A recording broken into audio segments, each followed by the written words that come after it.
नमस्कार मित्रांनो, स्वागत आहे तुमचं आताच्या ब्रेकिंग न्यूजमध्ये. मित्रांनो, महाराष्ट्रामध्ये स्कूल बसच्या भाडे नियंत्रणासंदर्भात एक मोठी बातमी समोर आली आहे. या नवीन नियमांनुसार शालेय बसचं भाडं आता प्रादेशिक परिवहन प्राधिकरणाकडून निश्चित केलं जाणार आहे.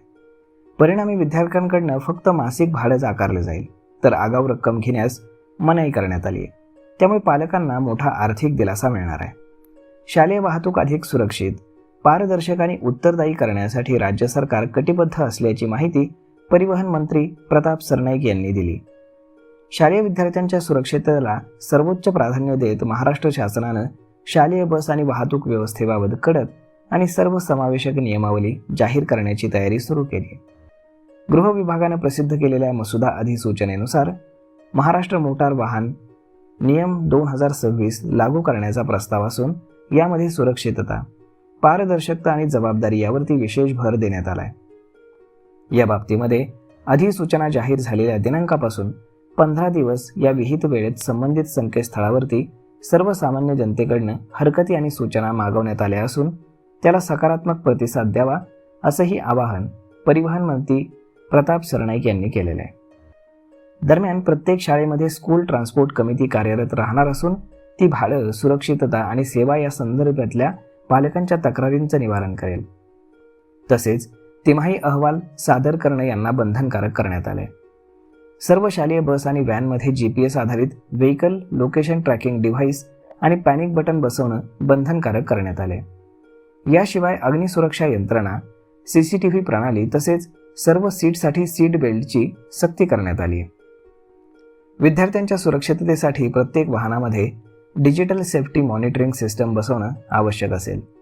या प्रणालीद्वारे वाहनाचं लाईव्ह ट्रॅकिंग, डिजिटल उपस्थितीची नोंद, स्वयंचलित अलर्ट आणि पालकांना थेट माहिती मिळणार आहे. राज्यस्तरीय प्लॅटफॉर्मशी या प्रणालीचं एकत्रीकरणही करण्यात येणार आहे. प्रत्येक विद्यार्थ्याची चढ उतार यावेळेस दैनिक उपस्थिती नोंदवणं बंधनकारक आहे.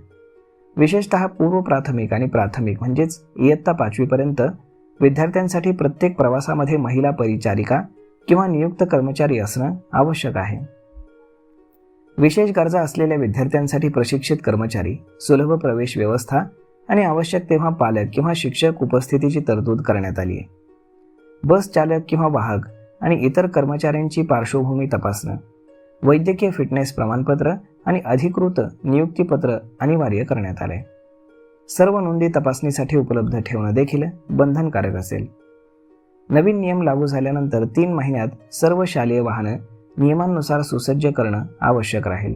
अन्यथा संबंधित वाहनांचे परवाने निलंबित किंवा रद्द करण्याची तरतूद करण्यात आली आहे. शालेय वाहतुकीची नियमित तपासणी शिक्षण आणि परिवहन विभाग संयुक्तपणे करणार असून त्यांचे अहवाल जिल्हा पातळीवरील समितीकडे सादर केले जातील. या सुधारित नियमांमुळे शालेय वाहतूक जास्त सुरक्षित, शिस्तबद्ध आणि तंत्रज्ञान आधारित होणार असून पालक आणि विद्यार्थ्यांचा विश्वास जास्त दृढ होणार असल्याची भावना परिवहन मंत्री प्रताप सरनाईक यांनी व्यक्त केली आहे. तर मग मित्रांनो, अशा पद्धतीने आता पालकांना मोठा आर्थिक दिलासा मिळण्याची शक्यता आहे. कारण आता शालेय बसचं भाडं हे सरकार ठरवणार आहे, ना की स्कूल बसवाले. आणि हे ठरवताना प्रत्येक किलोमीटरला किती पैसे घ्यायचे हे ठरवलं जाणार आहे. तर मग मित्रांनो, हा व्हिडिओ, ही माहिती तुम्हाला कशी वाटली हे तुम्ही आम्हाला कमेंट करून नक्कीच सांगा. आणि जर हा व्हिडिओ तुम्हाला आवडला असेल तर आपल्या जवळच्या मित्रमंडळींसोबत देखील हा व्हिडिओ तुम्ही शेअर करायला विसरू नका. धन्यवाद.